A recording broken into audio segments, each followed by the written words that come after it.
राष्ट्रीय स्वयंसेवक संघ आरएसएस की राष्ट्रीय कार्यकारिणी सदस्य इंद्रेश का बयान। राम जन्मभूमि मंदिर निर्माण से होगा अयोध्या का कायाकल्प। 493 वर्ष पुराने झगड़े का शांतिपूर्ण ढंग से हुआ समाधान। कोरोना को जन्म देने वाले चीन से पूरी दुनिया तोड़ रही है नाता। राष्ट्रीय स्वयंसेवक संघ आरएसएस की राष्ट्रीय कार्यकारिणी सदस्य इंद्रेश ने कहा कि 493 वर्ष पुराने राम जन्मभूमि मंदिर के लिए लाखों लोगों ने बलिदान और संघर्ष किया है। इस संघर्ष का नतीजा तब सामने आया जब भारत के सर्वोच्च न्यायालय ने राम जन्मभूमि मंदिर के विवाद को सुलझाने का काम किया। इस ऐतिहासिक निर्णय से दुर्घटना के नाम पर कोई दुर्घटना नहीं घटी और शांतिपूर्ण ढंग से राम जन्मभूमि मंदिर के विवाद का समाधान हुआ। अब प्रधानमंत्री नरेंद्र मोदी 5 अगस्त को राम जन्मभूमि मंदिर के लिए भूमि पूजन करने जा रहे हैं। इन क्षणों का भारत का प्रत्येक नागरिक इंतजार कर रहा है। ने पिहोवा के अरुणा स्थित महादेव मंदिर में पूजा अर्चना की और विश्व व मानव कल्याण और भलाई की कामना की। उन्होंने कहा कि भारत सदियों से पूरी दुनिया को शिक्षा और संस्कार का ज्ञान दे रहा है। दुनिया के करोड़ों लोगों की आस्था भारत से जुड़ी हुई है। आज के वर्तमान दौर में भारत आत्मनिर्भरता की तरफ आगे बढ़ रहा है और शीघ्र ही आत्मनिर्भर भारत का उदय होगा। इस भूमि से पूरी दुनिया को शांति और सद्भावना का संदेश मिलेगा।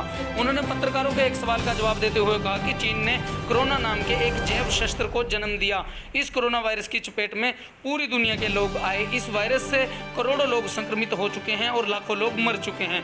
इस वायरस के कारण पूरी दुनिया की अर्थव्यवस्था पर बुरा प्रभाव पड़ा और इससे चीन की पूरे वर्ल्ड की अर्थव्यवस्था पर हावी होने की मंशा भी जाहिर हो गई। इसके बाद भारत ने पहल करते हुए चीन के उत्पादों पर प्रतिबंध लगाने का निर्णय लिया और चीन के 59 ऐप पर भी प्रतिबंध लगाया। इसके साथ ही चीन के उत्पादों पर सब्सिडी खत्म करके 300% तक टैक्स लगाने का काम किया। सरकार ने चीन की कंपनियों को दिए गए राष्ट्रीय राजमार्ग और रेलवे तक के ठेकों के अनुबंधों को भी निरस्त करने का काम किया। इस पहल के बाद पूरी दुनिया चीन के साथ आर्थिक रिश्तों को समाप्त कर रही है।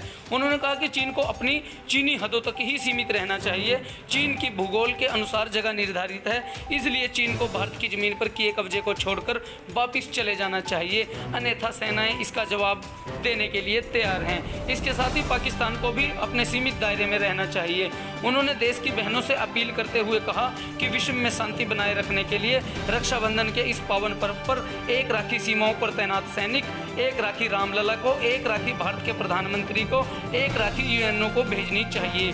सभी बहनों के इन प्रयासों से भारत पूरी दुनिया को शांति का संदेश देगा।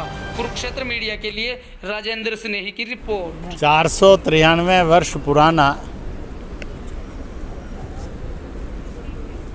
एक झगड़ा जिसमें लाखों का बलिदान हुआ, सैकड़ों में संघर्ष हुए, 2019 में सुप्रीम कोर्ट के आदेश से भारत सरकार और भारत की जनता सदा सदा के लिए विवाद से मुक्त हो गई। और जिस दिन निर्णय हुआ वो दिन सबसे बड़ा ऐतिहासिक दिन था कि भारत में दुर्घटना के नाम पर कोई भी दुर्घटना नहीं हुई, पूर्णतः शांतिपूर्ण था। उसकी खुदाई होकर जो भी प्रमाण मिले वो सामने हैं। और उसके बाद अब 5 अगस्त को भारत के यशस्वी होनहार प्रधानमंत्री के श्री नरेंद्र मोदी के हाथों से उसका भूमि पूजन संपन्न होगा और उसके बाद मंदिर निर्माण का कार्य तेज गति से आगे बढ़ेगा। संपूर्ण अयोध्या का कायाकल्प होना है, इसलिए ये प्रकल्प चलेगा। अयोध्या श्री राम की नगरी है। कोई उसको खुदा कहता है, कोई अल्लाह कहता है, कोई वाहेगुरु कहता है, कोई गॉड कहता है, कोई ईश्वर परमेश्वर कहता है। उसी को लोग राम राम के नाम से जपते हैं। ये सब एक हैं। ये ईश्वर का, खुदा का, वाहेगुरु का इंसानी रूप है राम, परंतु राम और ईश्वर, राम और गॉड, राम और वाहेगुरु, राम और खुदा अल्लाह, ना ये अलग थे, ना अलग हैं, ना अलग हो सकेंगे। यही एक सत्य है जो दुनिया के 780 करोड़ लोगों ने मानना और समझना चाहिए।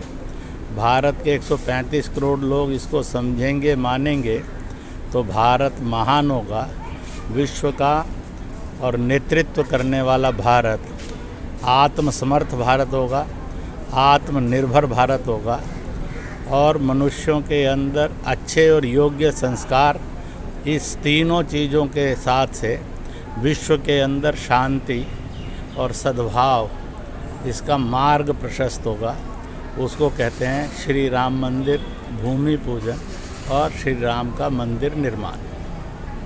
जो दो देशों के बीच सर तनातनी चल रही है चाइना के ऊपर, ऐसा है, चीन ने ये पक्का कर दिया है कि वह अमानवीय वृत्ति का, राक्षसी वृत्ति का देश है। उसने कोरोना नाम का जो एक जैव शस्त्र बनाया है, जो चीन के लोगों में संक्रमण होकर दुनिया में गया, दुनिया के लोग जब उसको देखने समझने आए तो उनमें संक्रमण होकर दुनिया में फैला और सारा विश्व जानता है, सत्य भी यही है, तथ्यपूर्ण सत्य है, कोरोना चीन का एक जैव शस्त्र है जिसने उसका दुनिया में उपयोग किया। करोड़ों करोड़ संक्रमित हैं, लाखों मारे जा चुके हैं और चीन ने आज तक उसके लिए दुख और अफसोस भी प्रकट ना करना, यह उसके अमानवीय, क्रूर और असभ्य चेहरे का एक प्रदर्शन है जो दुनिया के सामने नंगा हो गया। इसी के साथ साथ उसने आर्थिक रूप से दुनिया में अपने साम्राज्य को स्थापित करने के लिए बहुत बड़ा जाल बिछाया।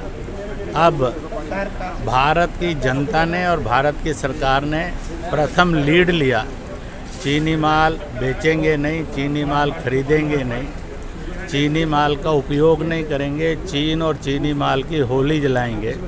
और सरकार ने भी इस तरफ कई साहसिक कदम उठाए हैं जो जगत विख्यात हैं।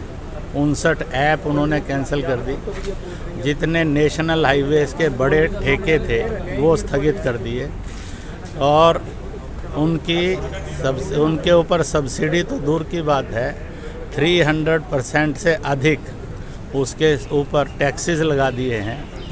कहीं और भी महत्वपूर्ण निर्णय ले चुकी हैं, रेलवे में कैंसिल किए हैं और दुनिया भी अब इस तरफ तेज़ गति से कदम बढ़ा रही है कि चीन की आर्थिक रूप से रीढ़ तोड़ेंगे तो चीन का एक्सपेंशनिज्म का राक्षसवाद खत्म होगा।